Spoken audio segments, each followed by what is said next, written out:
1, Mr. Rob Hayward. Number 1, sir. Mr. Speaker, sir, this morning I presided at a meeting of the Cabinet and had meetings with ministerial colleagues and others. In addition to my duties in this House, I shall be having further meetings later today, including one with President Mubarak of Egypt. Mr. Hayward. Mr. Speaker, does my right honourable friend not regret the rise in unemployment announced earlier today, since it's an indication of an increase in unit labour costs? But does she not also notice that in the regions of the North and the Midlands and Scotland and Wales, unemployment has continued to fall? Yes, Mr. Speaker, I agree with my honourable friend. The adjusted figure has risen by just over 1,000, although the headline total is down by 20,000. As my honourable friend knows, unemployment has fallen by 250,000 during the last year, and we still have more people in jobs than ever before. But there is a danger about unit labour costs rising, and if they continue to rise more than our competitors, we shall see unemployment rising.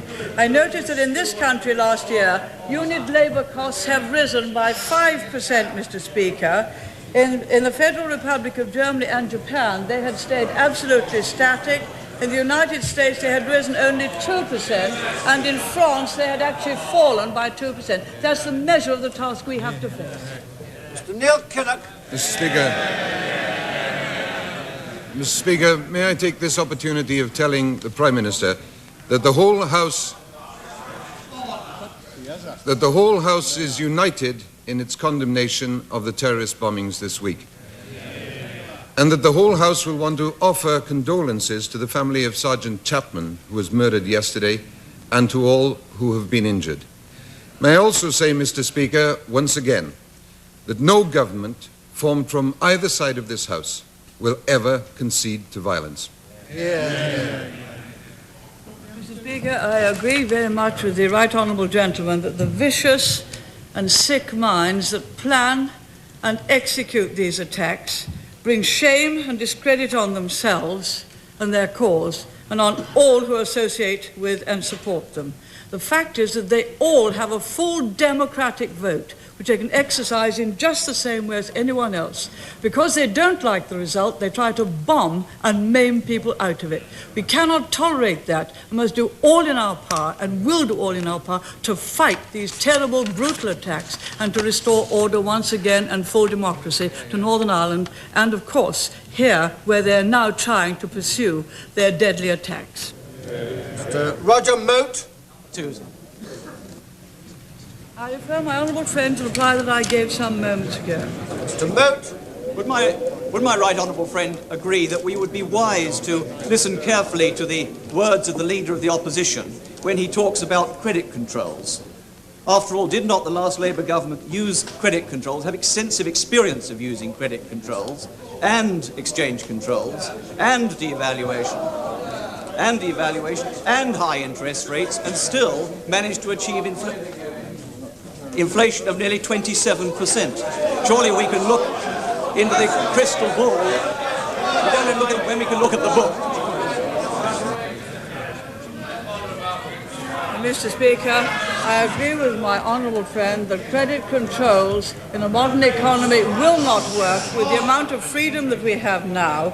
I think that one of the former Treasury ministers had it right when the Minister for Clenesley, when he said the Labour Party idea you can have credit controls is rubbish. There's no way you can control credit except by controlling the price of credit, and the price of credit is bank rate. He got it right.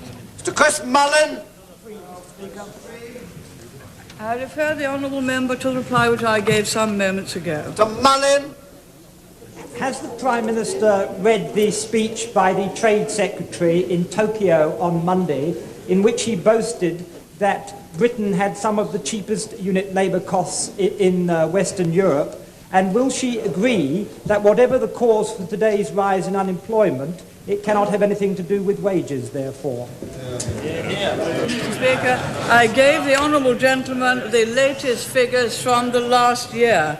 Unfortunately, now our unit labour costs are rising faster than those of many of our competitors. That is, in fact, serious. In Japan and in Germany, unit labour costs have not risen at all. In the United States, they've risen by 2%. In France, they've fallen by 2%. And in this country, they have risen by 5%. That means we're taking out more pay than we're putting back in productivity, and that can only have a damaging effect on jobs in the future. Sir Ian Lloyd. Mr. Speaker, does the Prime Minister consider it either feasible, desirable, or in the public interest that, in effect, the motor vehicle should be used as an instrument for enforcing total prohibition on the roads? If not, does she agree that since most modern and accurate, sophisticated technology is now available to enable the motorist to ensure that he or she does not approach the limits, this should be used in exactly the same way as the motorist uses a speedometer? And if she is with me this far, will she therefore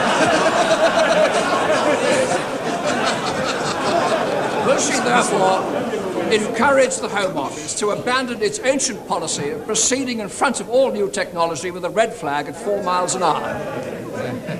Mr. Speaker, I've been trying to follow my honourable friend without lurching in logic, but I'm finding it a little bit difficult to do so. I know he's always anxious to have the very latest technology and to make full use of it, and I'll refer the matter to my right honourable friend at the Home Office. Mr. Bill Mickey. Gentleman's reply, which I gave some moments ago. Mickey.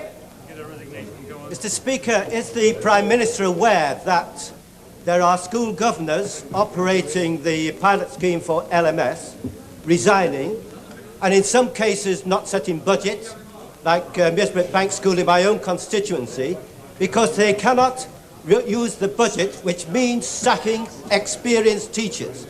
How can the Prime Minister, that's calling for better education and better training, agree with a budget which is forcing school governors to sack experienced teachers? No, Mr. Speaker, I don't accept that.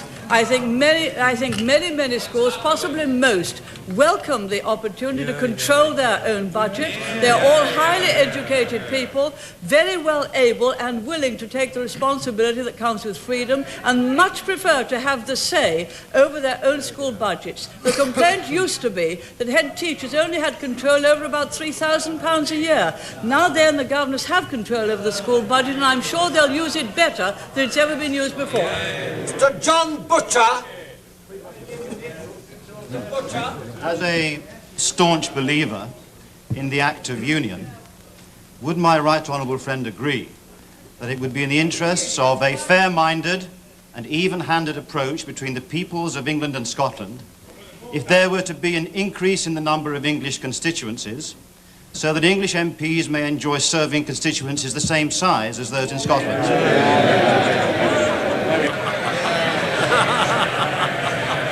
Mr. Speaker, my honourable friend has clearly asked a very fundamental question which will take us a very long time to consider in this House, and I cannot see ourselves bringing in any legislation ahead of the next election to put that into action.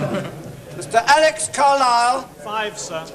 I refer the honourable and learned gentleman to the reply which I gave some moments ago. Mr. Carlyle. Would the right honourable lady tell the House if she supports the Gladstonian doctrine of self-determination for all nations, including small ones, or is she so dizzy with big power politics as to appease the Soviet Union, particularly in relation to the Baltic states and especially Lithuania?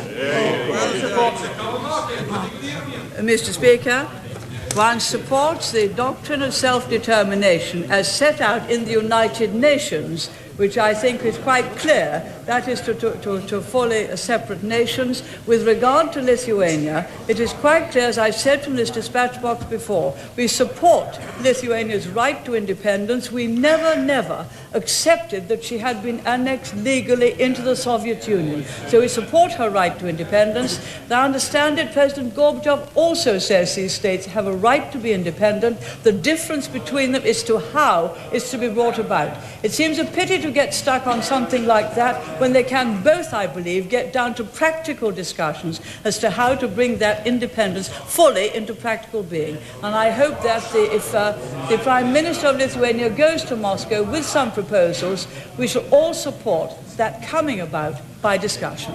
Mrs. Elizabeth Peacock. Is my right honourable friend aware of the very great interest in the country, and particularly in my own constituency, and the interest in the government's review of the community charge? And would she assure the House and my constituents that the government will look very sympathetically at all the representations now being put to them?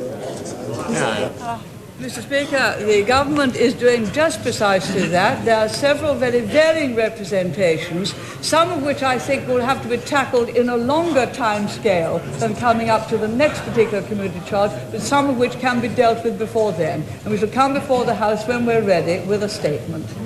Mr. Frank Haynes. Number 6.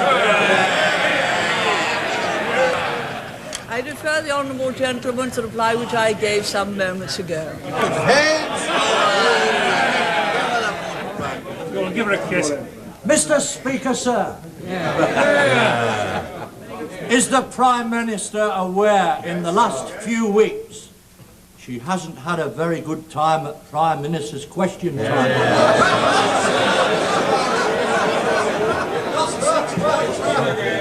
Have you, Ducky?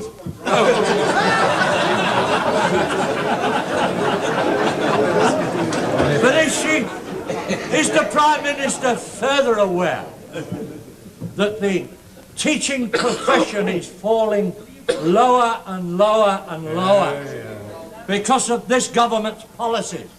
Is she further aware that I have 2 daughters and a son-in-law in teaching doing a first-class job?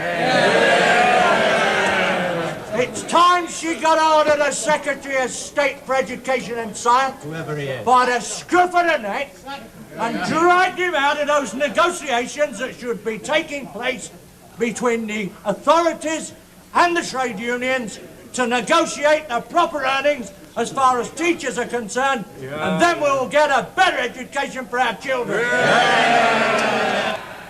Mr. Speaker, bearing in mind that all honourable members' remarks are addressed to you, sir, I thought the honourable gentleman addressed you by a rather endearing term. I believe I heard him correctly. I mostly do. With regard to the more serious aspects of the question he asked, may I remind him that teachers have better pay than they've ever had before, and that they are now, their current pay,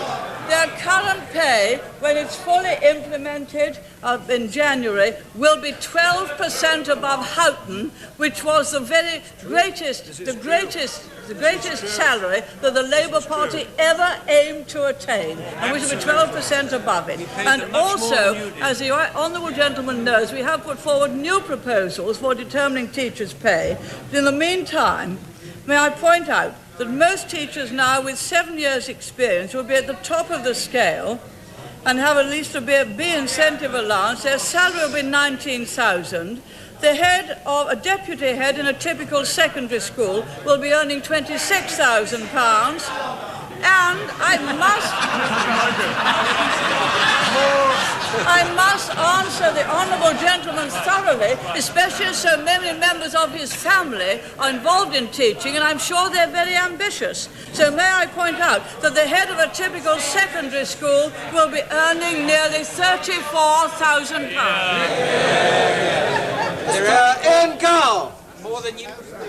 Condemnation has the proper condemnation of the 2 terrorist attacks in London this week by Her Majesty's ministers been accompanied by an equal condemnation from ministers in the Irish Republic. If those suspected of responsibility for these attacks in London should escape to the Irish Republic in the belief, understandable, that they would find safe haven there, how confident is my right honourable friend that a proper request for extradition would be upheld by the Irish Supreme Court?